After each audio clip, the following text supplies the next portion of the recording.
अस्सलाम वालेकुम।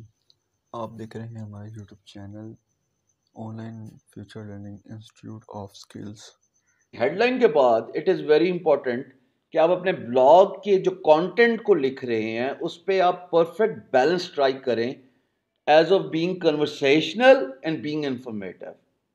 देखो, इन पर्सन इंटरेक्शन हो ना तो आप कह सकते हैं how, hello, how are you, how do you do, scooby dooby doo, where are you, इस तरह की कहानियां जो है ना ब्लॉग पे नहीं चलती होती। ब्लॉग में आपने इंफॉर्मेशन देनी है, कैजुअल रहिए पर इंफॉर्मेशन ज़रूर प्रोवाइड कीजिए। अब इसकी एग्जाम्पल ये सबसे आसान एग्जाम्पल जो मैं आपको दे सकता हूँ वो why majority of startups in India and Pakistan do not succeed.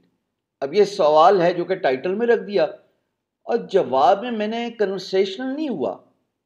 Instead मैंने कोशिश की है कि मैं प्रॉब्लम आइडेंटिफाई करके उसका सोल्यूशन दूं। So that's what effective writing is. लिखें आप अपनी ही ज़बान में, पर याद रखिएगा कीवर्ड्स यूज़ कीजिएगा। जैसे मैं प्रीवियस वीडियोस में बताता आ रहा हूँ कि यार गूगल कीवर्ड प्लानर से कीवर्ड्स देख लो जो कि दो चीज़ों पे डिपेंडेंट हैं, based on their competition, based on their popularity, and then use those keywords all throughout randomly without overkilling them in your content. But most importantly याद रखिएगा कि आपने प्रॉब्लम को आइडेंटिफाई करके उसका सोल्यूशन देना है।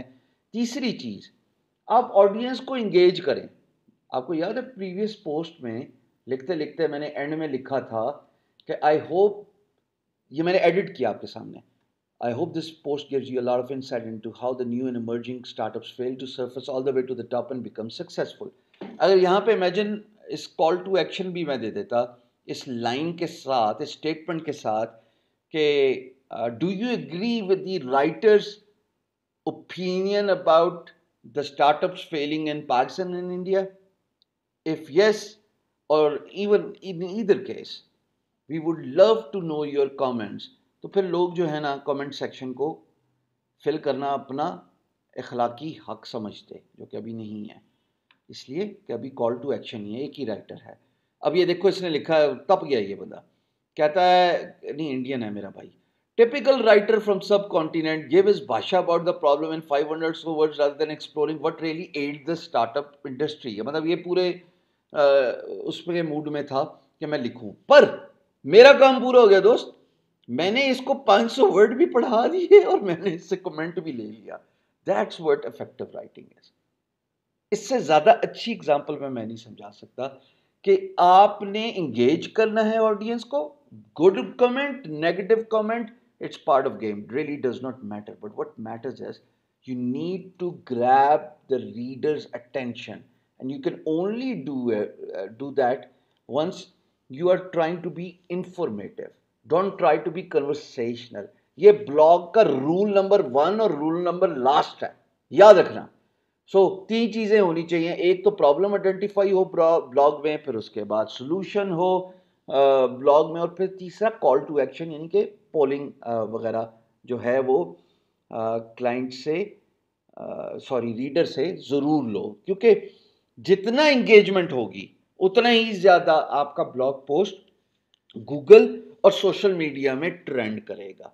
So don't worry about negative comments, but do worry about not receiving comments. I think the most important attribute you need to learn as a blogger is to learn how to strike a perfect balance, absolute perfect balance between being conversational and being informative. Try to be informative और फिर उसको effective तरीके से अपनी कहानी को build कीजिएगा। आगे मैं आपको बताता हूँ how to become a better writer by focusing on few important things such as contractions, such as voices।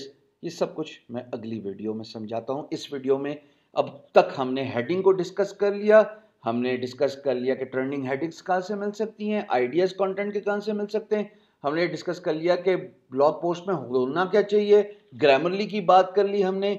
अब हम बात करेंगे कि लिखने की टोन कैसी होनी चाहिए।